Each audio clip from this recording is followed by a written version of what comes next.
Ok, donc vous pouvez directement ouvrir le second dossier de départ qui va être donc le site grid départ ici. Encore une fois, je vous ai mis absolument toutes les images qu'on allait utiliser directement ici. Ok, c'est pour ça que je vous ai fait des petits dossiers de départ.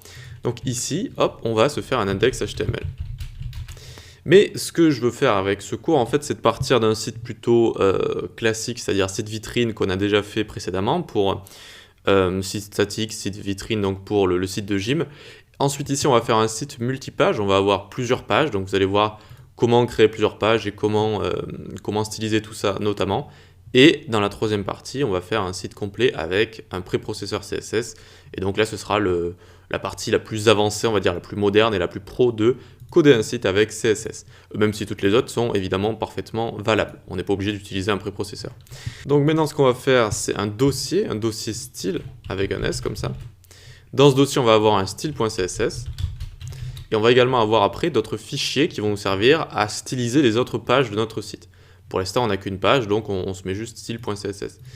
Ensuite, on se met un dossier script également, et dedans, on va mettre un app.js. Pour faire ce que je viens de faire, c'est CTRL-MAJ-P, tac, ça va nous ouvrir ici le tiroir, et ici on fait New File, hop, et on peut écrire toutes les fiches qu'on veut, tous les fichiers qu'on veut. Ok, donc pour l'instant également, on n'a qu'un app.js, mais on aura un autre fichier JS juste pour notre portfolio. Donc c'est tout ce qu'on a besoin pour l'instant. On va dans notre index HTML. Ici, on peut faire point d'exclamation, entrée, tac, ça nous écrit un doctype. Ici, on peut marquer site grid ou site immobilier, comme vous voulez.